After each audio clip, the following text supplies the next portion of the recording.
Capítulo 86.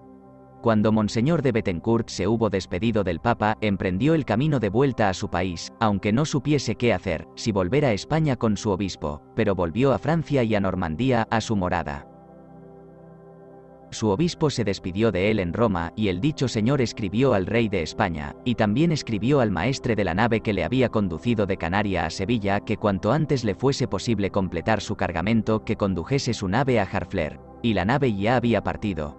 Nunca se pudo saber qué ocurrió, salvo que dijeron al dicho señor que era parecer de algunos que había naufragado en la mar cerca de la Rochela y que estaba cargada y que venía hacia acá. Así se perdió su nave, nunca más se oyó hablar de ella. Y la barcaza se perdió. Ahora ha venido el obispo a España a presencia del rey y le trajo cartas de Monseñor de Bethencourt, de lo cual se alegró mucho de que hubiera resuelto sus asuntos. También escribió Monseñor de Bethencourt, por mediación de aquel obispo, al señor Maciot de Bethencourt, quien se hizo armar caballero después de la salida de Monseñor. Ahora dejaremos de hablar de Monseñor de Bethencourt y hablaremos del dicho señor Maciot y del obispo que llegó a las islas de Canaria. Capítulo 87. El señor Alberto de las Casas llegó a las islas de Canaria, a la isla de Fuerteventura, donde encontró al señor Maciot de Bethencourt y le entregó las cartas que le enviaba Monseñor de Bethencourt, de las cuales fue muy contento, y todo el país, de tener en el país un prelado y obispo, y tanto que todo el pueblo se enteró. Le hicieron un recibimiento muy caluroso, y todavía más porque entendía la lengua del país. El dicho obispo dispuso en la iglesia lo que quiso y lo que se debía de hacer. Y se condujo tan bien y tan amablemente y con tan buena voluntad, que tuvo el amor del pueblo y fue causa de mucho bien en el país.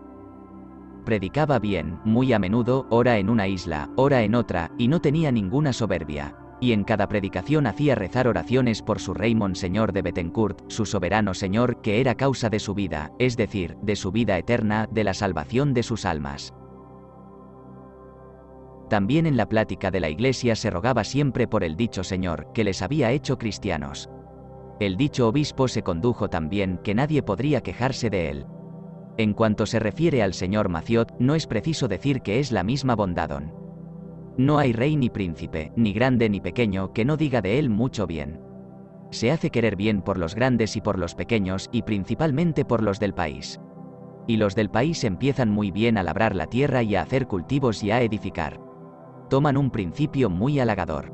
Que Dios con su gracia quiera mantenerlo para que puedan sacar provecho para sus almas y para sus cuerpos. El dicho señor de Bethencourt manda hacer mucho trabajo en las iglesias, de que el obispo está muy contento. No hay ni grande ni chico que deje de hacer a las iglesias el mayor bien que pueda. Los canarios del país no dejan de hacer su deber. Llevan piedras, trabajan y ayudan con lo que saben hacer, tienen mucha voluntad de servir, como se puede observar. También los que Monseñor trajo últimamente están muy contentos y por nada querrían estar en otro sitio porque no pagan ningún subsidio ni otras cosas y viven juntos con mucho amor. Dejaremos de hablar de esta materia y hablaremos de Monseñor de Bethencourt, que está en camino para volver de Roma a su país de Normandía. Capítulo 88. Monseñor de Bethencourt cabalgó hasta que llegó a Florencia, y allí encontró a algunos mercaderes que otras veces habían oído hablar de él y de sus acciones. Cuando vino a la ciudad de Florencia, algunos preguntaron qué señor era aquel. Alguno hubo que dijo que era el rey de Canaria. Enseguida corrió la voz de que había llegado un rey a la ciudad, que se llamaba el rey de Canaria y que estaba alojado en la hostería del Ciervo, en la calle Mayor, y tanto que las noticias llegaron al palacio de la ciudadón. Hubo un mercader que otras veces había visto a Bethencourt en Sevilla y había oído hablar mucho de las islas de Canaria y que el dicho Bethencourt las había conquistado. Y lo refería el dicho mercader al alcalde de la ciudad que estaba allí, en el palacio de la ciudadón. Y enseguida enviaron a su posada para saber si estaba allí Monseñor de Bethencourt, y hallaron que él era. Cuando el alcalde lo supo, se le envió un regalo muy decoroso, en nombre del alcalde y de los señores de la ciudadón. Había vinos y viandas muy decorosas. Y vino a presentárselo el dicho mercader que lo conocía, quien hizo permanecer al dicho señor en la ciudad de Florencia y lo agasajó tan honrosamente que no se podría decir, y pagó todos los gastos del dicho señor. Para cualquier cosa que el dicho señor quisiese o no quisiese, era preciso que así se ejecutase, pero también era un mercader muy rico.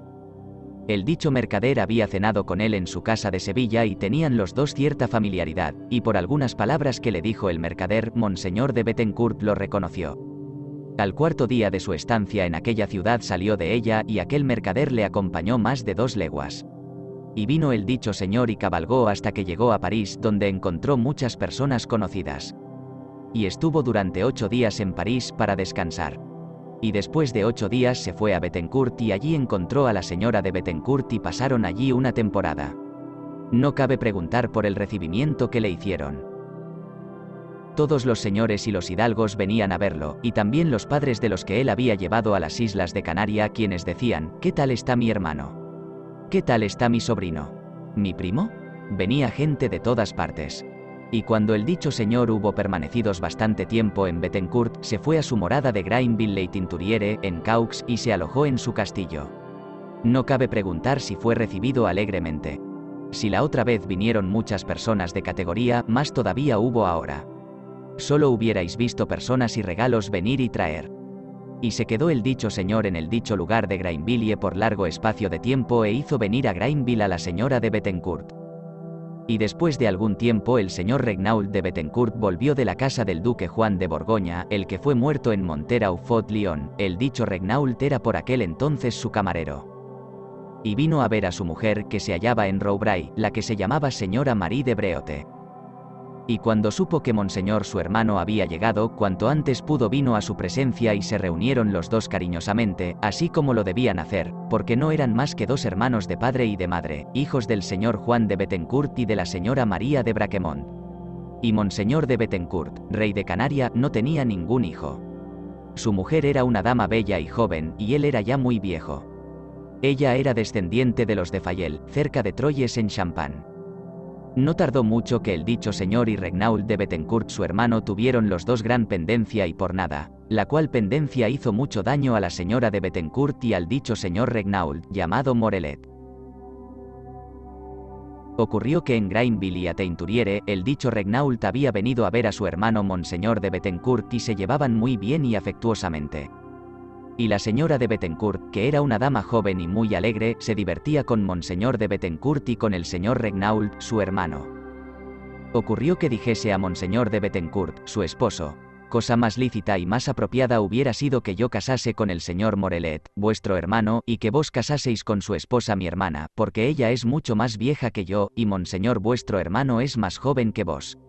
Y aquella palabra que dijo solo la decía en broma, pero Monseñor de Bethencourt no lo tomó así y por aquella palabra resultaron muy grandes males. Porque ante todo, ella perdió el amor de su marido, y enseguida se dio cuenta de ello, así como el señor Regnault, su hermano, quien se vio obligado a salir de su casa. Y Monseñor de Bethencourt no quería ver más a su hermano, por aquellas palabras, en que no tenía ninguna culpa, él no las había mandado decir y estaba muy sorprendido. Y si él estaba muy sorprendido, todavía más lo estaba la dicha señora de Bethencourt. Y de hecho era una cosa muy terrible ver a un hombre que se había vuelto tan colérico por una tal palabra que solo se decía en broma. El dicho señor entró en unos celos tan grandes contra su propio hermano de padre y de madre, que los vestidos más hermosos de la dicha señora, entre los que había algunos de tela de seda de varias clases y muy ricas, los tiró al fuego en su presencia.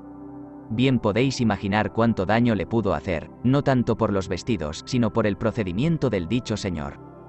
El dicho señor la hizo acompañar a Bethencourt y allí la echó en una prisión completamente cerrada y le mandaba pasar la bebida y la comida. Sufrió mucho mal sin haberlo merecido, porque era una señora de muy buena fama. El dicho señor no tenía ninguna razón para hacerle gran injusticia. Por lo que se refiere al señor Morellet, hermano de dicho señor, no se hubiera atrevido a merodear alrededor de Monseñor su hermano. Ocurrió un día que la señora de Bethencourt envió a buscar al señor Morellet, quien vino a su presencia a Bethencourt y la encontró encerrada y aprisionada, de lo cual quedó muy sorprendido. Ella le dijo: «Ay, hermano, padezco gran mal y desgracia por vos, aunque ni yo ni vos tengamos culpa. Os ruego que pongáis un remedio a esto». «Hermana», dijo, «mi hermano me ha mandado decir que nunca me aprovecharé de alguna cosa que fuese suya, y que lo venderá todo por el despecho que me tiene. Si lo hace, obrará mal, porque yo nunca le hice malos servicios. Estoy muy sorprendido que se haya puesto en la cabeza una cosa tan fantástica. El enemigo del infierno a quien molesta lo bueno, hizo esto. Él fue causa de haber salvado a tantas almas, y el enemigo del infierno está enfadado con él y hace esfuerzos para ganarse la suya, porque si no se modera y muere en este estado pone su alma en gran peligro. Hermano, dijo la señora, os ruego que hagáis lo posible para sacarme de aquí. Habladol, si podéis hacerlo. Hermana, dijo el señor Regnault, así haré. Él me amenaza, pero no le tengo miedo. Ocurrió un día que Monseñor de Bettencourt venía de Grainville a Bettencourt y el señor Regnault salía de Bettencourt e iba con la intención de encontrar a Monseñor de Bettencourt, su hermano, y así fue. Se encontraron en un lugar que se llama Val Bettencourt, en el bosque de Bettencourt, y pasaron muy cerca el uno al otro hasta tocarse. Y cuando Monseñor de Bettencourt vino muy cerca de su hermano, el dicho señor de Bettencourt descubrió con sus dos manos su pecho y dijo a su hermano: «Dame, hermano mío, un golpe aquí». Y ninguna cosa más le dijo. Hace falta decir que el dicho señor estaba muy turbado en su espíritu cuando dijo aquella palabra. Su dicho hermano siguió su camino sin decir una sola palabra porque no pudo hablar. No cabe preguntar si estaban los dos bien alterados. Otra vez el dicho Regnault de Bettencourt halló medio de hacer las paces de él y de la señora de Bettencourt, pero esto no pasó sin que el dicho Regnault recibiese gran daño porque el dicho señor de Bettencourt empeñó y vendió varias tierras suyas, a tal punto que el dicho Regnault de Bettencourt quedó casi desheredado y no aprovechó casi nada de su hermano mayor, el cual Regnault era y debía ser su único heredero, pues murió sin ningún heredero directo. Las pendencias se apaciguaron porque no había ninguna razón. Y vivió el dicho señor de Bettencourt, conquistador de las islas de Canaria, algún espacio de tiempo. Tuvo noticias de las dichas islas y esperaba poder volver a ellas en breve, pero nunca más pudo volver a ellas. Tuvo noticia que sus dos barcazas se habían perdido en la mar, mientras traían mercancías y noticias del país. Hubiera tenido noticias del señor Maciot más rápidamente de cuanto las tuvo, de no haber sido el accidente de las dichas barcazas que se perdieron. Sucedió un día que cayó enfermo en su castillo de Grainville y bien veía que moría. Envió llamar a varios de sus amigos, y especialmente a su hermano, que era su pariente más cercano y su heredero, y tenía intención de decirle muchas cosas. La señora de Bettencourt ya había fallecido, mucho tiempo antes. Varias veces preguntó dónde estaba su hermano, que no venía. Cuando vio que no venía, dijo en la presencia de los que allí estaban, que era la cosa que más importaba a su conciencia. La injusticia y el disgusto que había hecho a su hermano, y que bien sabía que él no lo había merecido. Bien veo que nunca más lo veré, pero os encargo le digáis que vaya a París a casa de un tal Jourdain Guérat y que le pida un cofrecillo de cartas que yo le confié, con estos signos que tiene escritos encima, que son las cartas de Grainville y de Bettencourt. Seguidamente, después de haber dicho aquellas palabras, no tardó mucho en expirar. Su dicho hermano vino cuando ya se moría y no podía ya hablar. No cabe dudar que tuvo el fin más ejemplar que se pueda decir. Hizo su testamento y recibió todos los sacramentos. El señor Jean Le Verrier, su capellán, que él había llevado y hecho venir de las islas de Canaria, escribió su testamento y estuvo presente en toda su enfermedad y fallecimiento. El dicho señor falleció señor y propietario de Bettencourt y de Grainville y Teinturiere, de Senserre-sous-Neufechaltel, de Lincourt, de Rivilly, de Grand Quesnay y Uqueleu, de dos feudos que se hallan en Gourel, en la región de Caux, y barón de Sen, Martin y Gaillard, en el condado de Eu. Murió y salió de este siglo al otro, que Dios le perdone sus malas acciones. Fue sepultado en Grainville-la-Teinturiere, en la iglesia de la dicha villa, frente al altar mayor, murió año de 1422.